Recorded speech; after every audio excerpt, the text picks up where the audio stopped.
So cute. Hi. Hi. Hi. Hello. How are you, ladies? Good. We're good. How are you? I'm good. Excited to be here.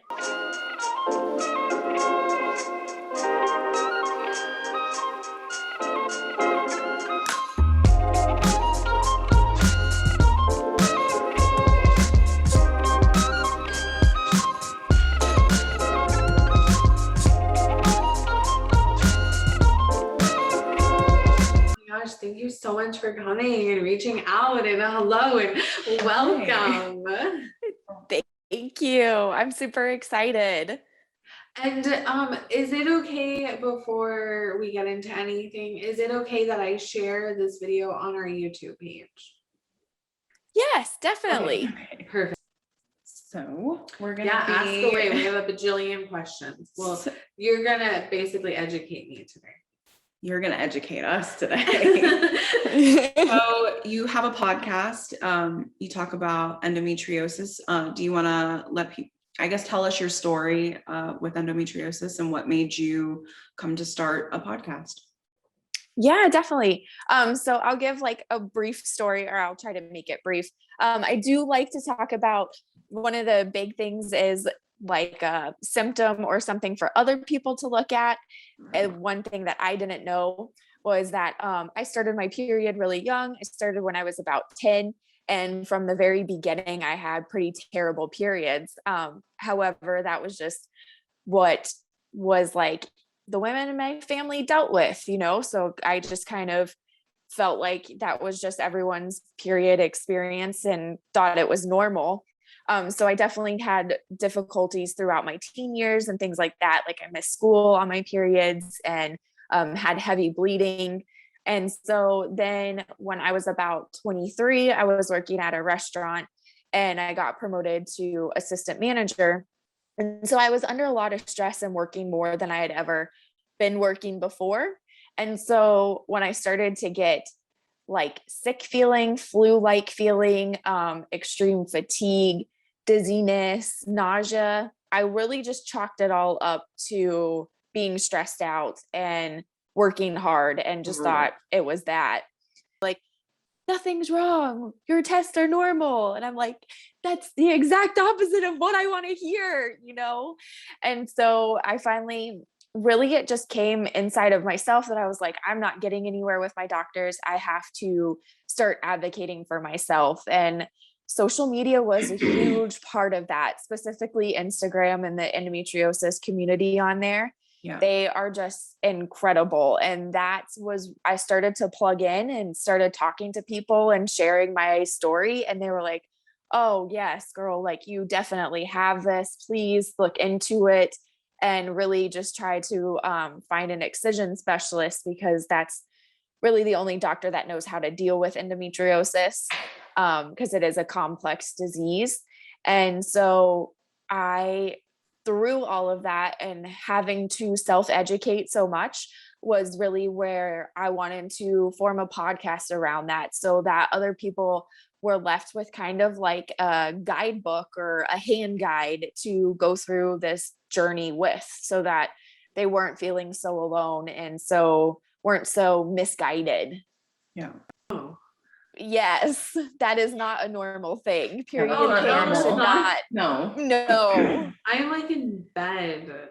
No. And I've always been like that since I was 12, really. And my mom took me to the pediatrician and was like, yeah, she just has like really bad cramps. And I just like, I felt like I had like a fever.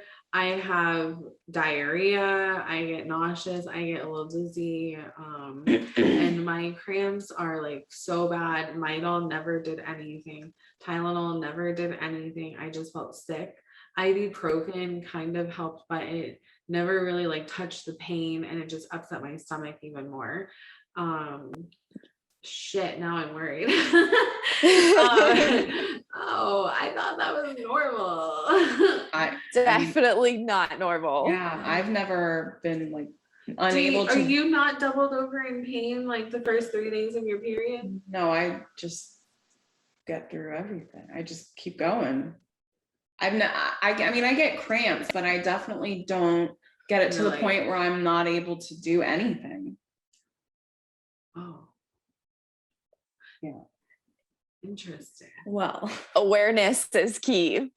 And I've never struggled with fertility, so maybe that's why I've never thought about anything else. I'm stuttering. so Tell endometriosis us is more. not hormonal based. It's right. It definitely affects hormones. Endometriosis, the tissue itself, creates its own estrogen. So people that have endometriosis would have very high levels of estrogen and typically lower levels of progesterone, which is why usually there's a struggle with infertility or miscarriage happens more often. So that is one way. There's no, the only official way to get diagnosed with endometriosis is through surgery. But there are ways that you can get like as close to a diagnosis. And one of those ways is testing your hormones. So if you have an extremely high estrogen level or a higher than normal estrogen level, and then also through an internal ultrasound, so a vaginal ultrasound where they go in and look at like the blood flow and how it's looking in there, like the shape of your uterus, because endometriosis oftentimes changes the shape of it and it restricts blood flow. So that's another way that they can see kind of what's going on in there. Yeah. Is this only going to affect you if you have a uterus? In very rare cases, it can affect people that don't have a uterus, but typically it is with people that have a uterus. But that is like a very rare condition because essentially it is, you don't need the uterus to have it. It's a lining that's similar to the inside of your uterus, but isn't the same. And it can grow anywhere. It's even been found like in the eyeball. Yeah, I know, crazy, right? Yeah, this is why. Crazy. Right. That's why I've become very passionate about speaking about it, because it really is, it's a nasty disease that people don't know very much about. No. I feel like you're speaking my experience without even knowing what I've gone through. That's definitely common. Like that's what would be like a flare up. And it's definitely more common, like pretty much the week before my period, the week of my period, and then ovulation. I feel like crap. Yeah. Like, do you have pain with ovulation? Yeah. Like I feel like I like the flu. Yes. Absolutely. Like you're just run down and it's like you're flu-like. Yeah. Yeah. Like I actually had a fever. Like I had 102 fever, but I had nothing else. And then I got my period, and a week later after my period, it started. I was also on an antibiotic. So this is all like anecdotal. I don't really know which one did it, but after my period ended, I was fine. It's very cyclical. It definitely follows the hormone levels. Shoot. And a low-grade fever is also a symptom of endometriosis, especially when you're on your period. Yes. I literally was telling my boyfriend, like, I think there's something wrong with me. Like I keep getting sick right before my period. The few weeks before that, I was vomiting like crazy right before my period. Like for 3 days, every time I would throw up, it would be like 3 times. I'm like, and that just kept happening. I didn't really have like too bad a fever. It was only like 99.9 or something like that. Mm-hmm. Yeah, but I kept like throwing up and like, what is happening? And I thought it was just like food poisoning. But I didn't really like know what else it was. And then I got my period again. Now I'm scared to get my period again. But you could oh, go ahead. No, you go ahead. I'm sorry. I was going to ask, do you use anything to track your period and your symptoms? I had to start, yes, because I had a really bad vertigo attack from, I don't even know how. I just had I woke up for a couple days and then got my period. And then like a few days into my period, I was fine. And I thought it was just, I have always struggled with like motion sickness. And so I just thought like, oh, maybe the inner ear crystals or something. But every time it's about a week, it's like 7 to 9 days. And then I have my period. And I'm like, this is so fucking weird. My boyfriend's like, I feel like there's a correlation. I'm like, there's no correlation between me throwing up and me having flu symptoms. Like, there's no correlation between that and my period. Okay. And he's like, hey, are you sure? And I'm like, I don't know. So yeah, I started tracking. I just thought, oh wow, it's kind of strange that I keep getting really sick right before my period. And this has happened maybe like 3 or 4 cycles now. So you can only be like you said, you have to pretty much have a surgery to have a guaranteed confirmation that you have endo. Correct. Correct. And what is that surgery? What needs to happen? So it's the gold standard for treatment of endometriosis is expert excision surgery. So right now there are 2 surgeries that are common. One is called ablation, and we don't want that one. That's a no-no. And the other one is excision, and that's the one that we want to go for. And the main difference is that is ablation.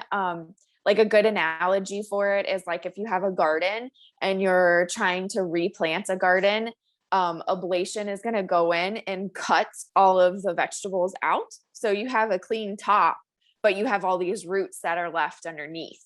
Whereas excision is going to go in and it's going to take a shovel and it's going to take all of those roots out and the top. So it gets everything out. So ablation is essentially like almost like a torching method, like a searing method where it goes in and burns off the top of it, but it doesn't actually surgically excise the endometriosis and take it out. So that leaves it in there to grow and come back. And that ends up being a surgery that you have to have like every 6 months to a year.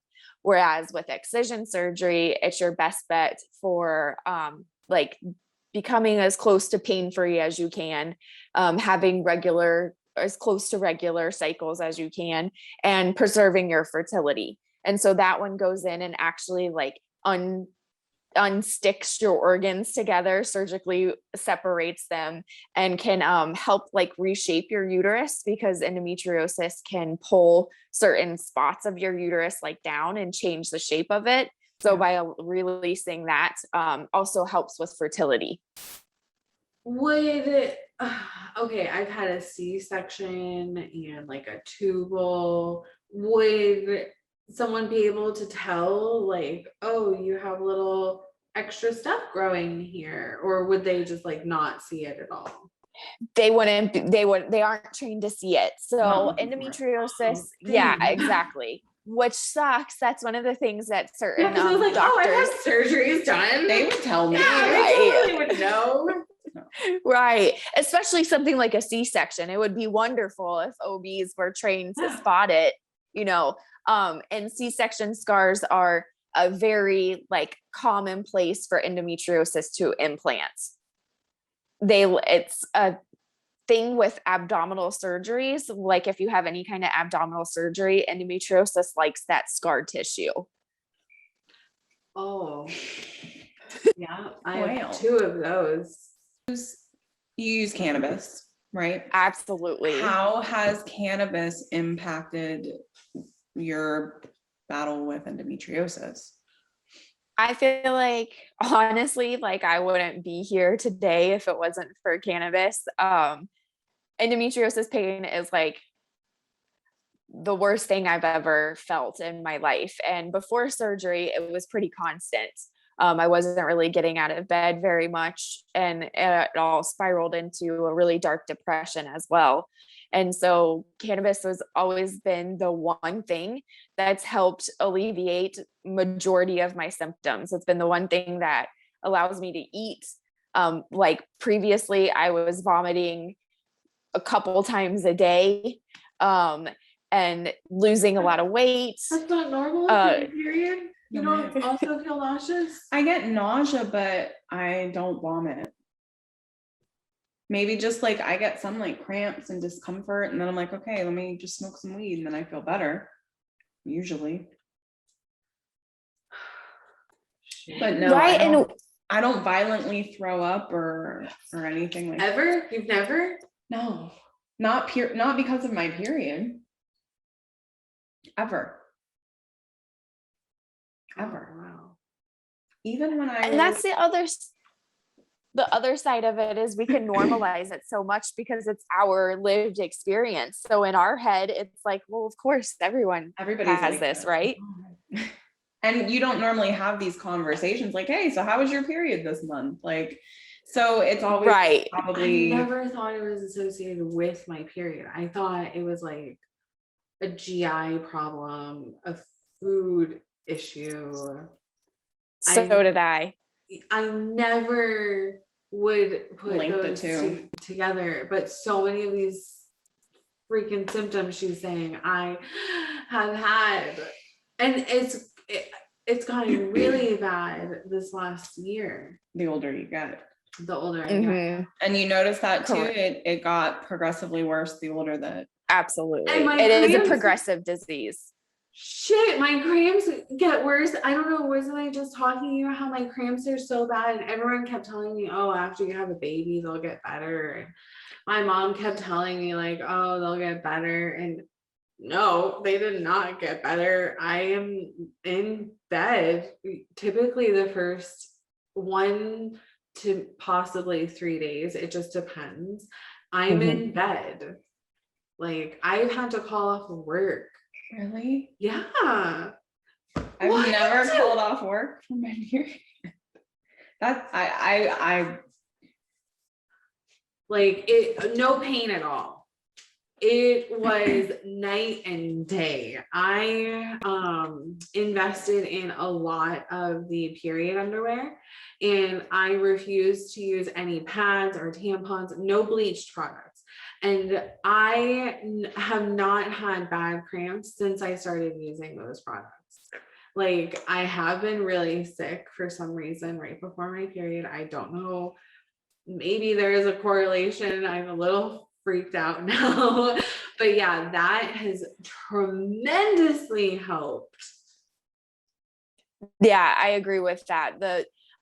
You're so sensitive down there anyway, so really Yeah. none of us should be using bleach products, but especially when you have some kind of hormonal issue as it is. And yeah, I totally agree. The period panties are the way to go, especially, with like, I know probably for you too, Jackie, like when you can't really know your flow, like sometimes you're like all over the place and dumping buckets, and sometimes it's not.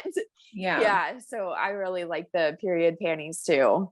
Yeah, we were just talking about those the other day. I was like, because I can't use even regular pads. I remember like the bleached, the white, pretty pads.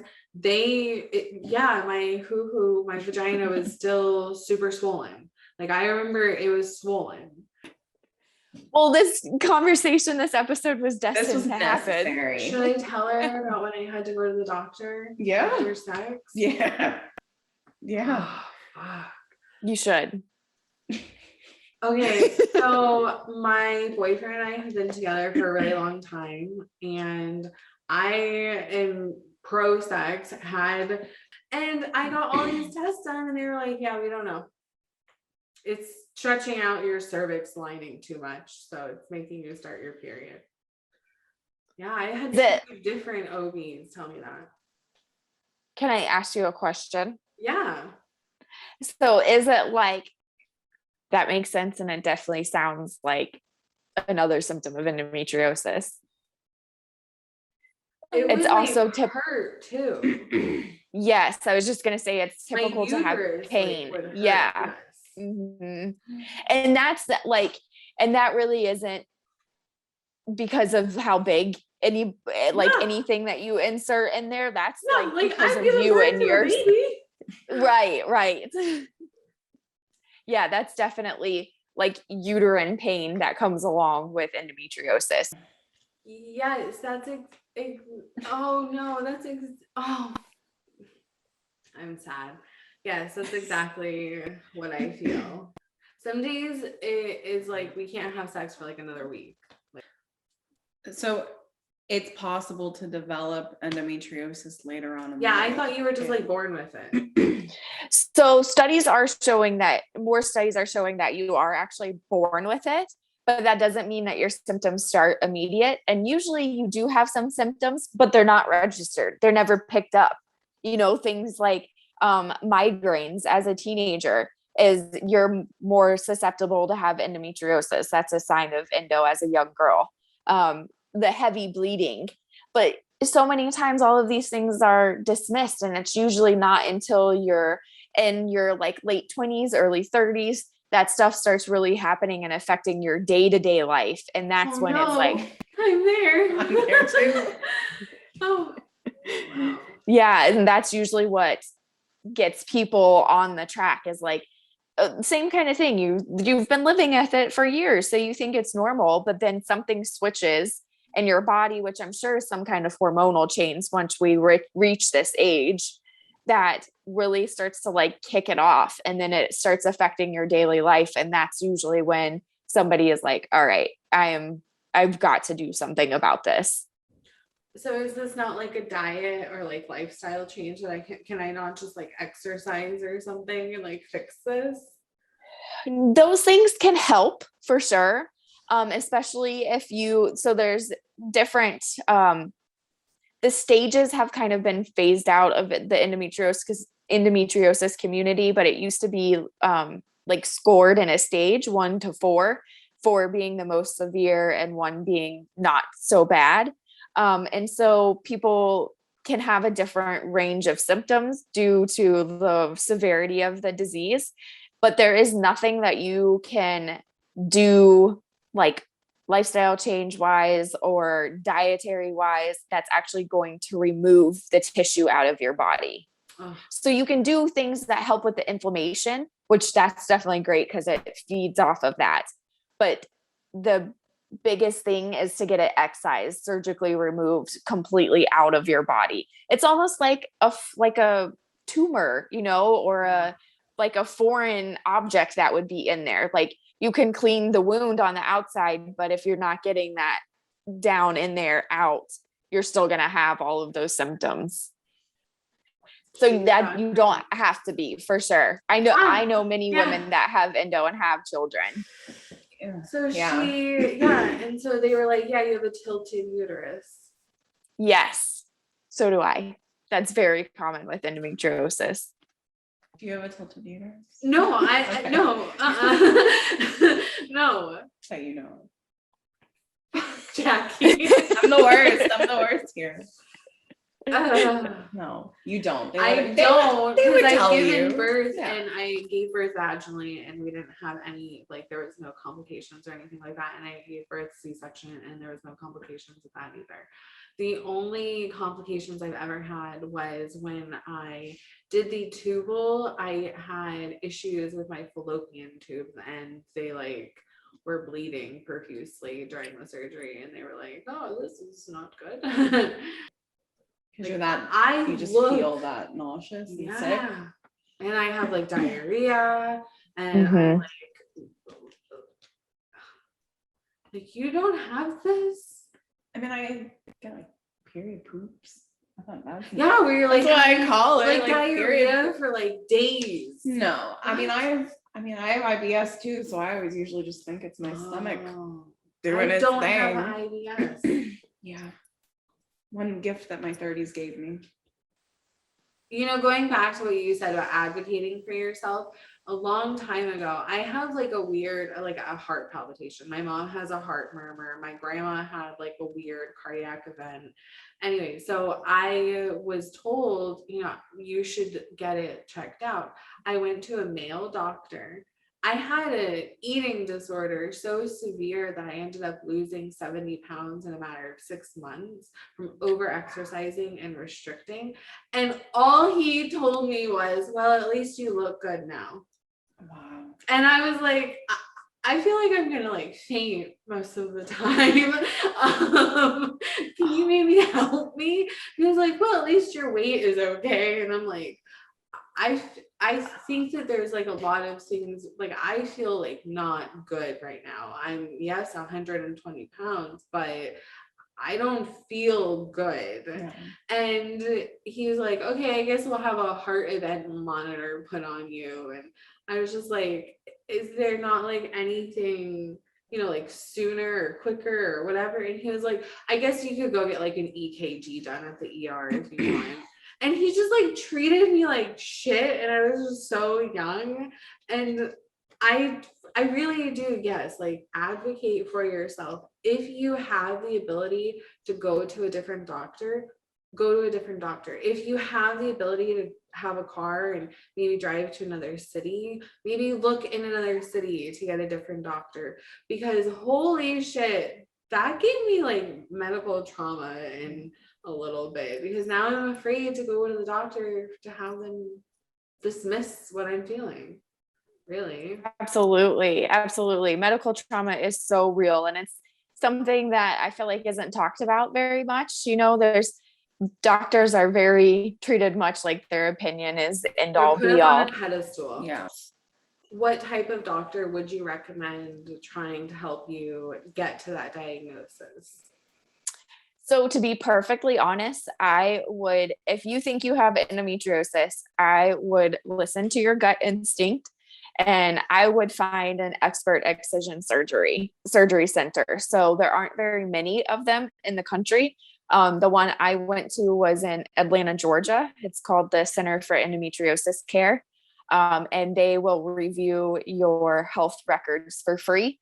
So they'll pretty much tell you, like, if they think that you have endometriosis and they think that surgery is a good fit for you, they'll review all your records and let you know. If they think that your records don't show enough proof to have the surgery, then they'll let you know that as well. And there are a few other ones. That's just the one that I recommend because I had such a good experience with them. They're one of the top in the nation. But to be perfectly honest, a regular gynecologist is not equipped to care for endometriosis. They're more likely going to recommend birth control, getting pregnant, or ablation. Let's explore this more, or anything like that. Like endometriosis is often misdiagnosed as IBS because there's so many GI and bowel issues that come along with it. And can you have PCOS and endometriosis? You can. Oh, double whammy. Lovely. Well, Yeah. did you ever talk to a fertility doctor? No. Because a fertility doctor will take a closer look at your uterus and everything, and like maybe then they would see if something, like they would do a vaginal ultrasound, definitely, if you are at a fertility doctor. Yeah. No, I've never had a conversation about fertility, but I mean, yeah, I have PCOS and I have what I have been told is IBS, but. So is the PCOS the leading cause of your infertility then? I wouldn't be able to know that until I got a confirmation from. So no one's ever told you? No. I mean, they said that it's likely that I wouldn't be able to have like a full pregnancy because of PCOS, but that's not the case all the time. Like you can still have a successful pregnancy and have PCOS. No digging into the deeper I mean, issue. I could probably yeah. do it, but it costs a lot of money. Yeah. Our wonderful healthcare system, it prevents a lot of women from, I think, really being able to look at what's going on. Like my coverage only does X, Y, and Z. And if I want to do this, I have to pay like $700. And you have private insurance. Yeah, I have like supplemental, so it's crap. But it's not like a state health insurance, a government health insurance, or anything like that. No, it's your private company. Okay, that's even shittier. Yeah. Wow. Yeah, our medical system. Yeah. I don't have any fertility issues, so no one ever decided to take like a deeper look. It was just like, yeah, you have really hella intense periods, and yeah, you have really fucked up hormones, but it's just PMDD. Just go on Zoloft, you'll be fine. And yeah, you just want to kill yourself, but it's totally fine. It's a part of your period. Yeah, exactly. Interesting. And it's so messed up too that it only gets looked at when there's fertility issues. So it's like this underlying message of like, what are people with uteruses good for? They're good for having babies. Oh, you are that is an awesome point that you bring up. That is true. We're just seen as baby makers to some right. You and the folks in charge, and those are the folks in charge of our healthcare system. Right. It's not like, oh my God, honey, I am so sorry that you're having all of these things that are affecting your life. No, it's let's put a baby in you. Let's figure out how to do that. Yeah, that's so important too, is like, it's what I tell people when they're on this journey, is to remember that the doctor works for you. So if you don't like what that doctor is saying, you don't like how you're being treated, fire them. Yeah, absolutely. Yeah, be your own health advocate, because yes, everyone's putting the doctors on pedestals. Yes, they go to school for a long time, and yes, we should listen to the majority of their advice, but that is still a human behind the profession. It is a job title. That's all it is. And I do think that there are some like crappy doctors sometimes.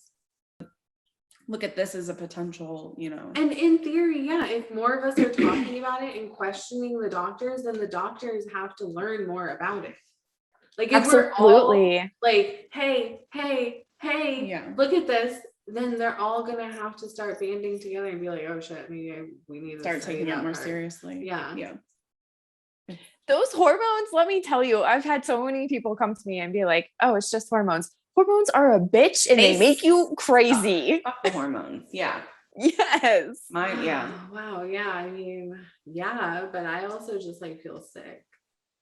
I like don't even have really energy to be bitchy for the most part. I'm just like sick in bed, like chronic fatigue, basically. Is that not normal? Like, give me that face. No. It's normal when you have endometriosis. Thank you for letting me know that I need to go see a doctor. Thank you so much, Mariah. And if you want to give your socials again, so everybody can follow you. And I would love to. I enjoyed it so much. Thank you guys for having me. It was fun. I'm sorry that I dropped that bomb on you, but I'm glad to leave you. I need to go on your podcast and talk more with you about endometriosis. Yes, absolutely. I would love that. And your listeners can follow me. They can learn more about endometriosis over on Instagram at endodoula, or they can look at my shop and get some smoking luxuries or something for their house at the Seagrass Shop, not the Seagrass Shop.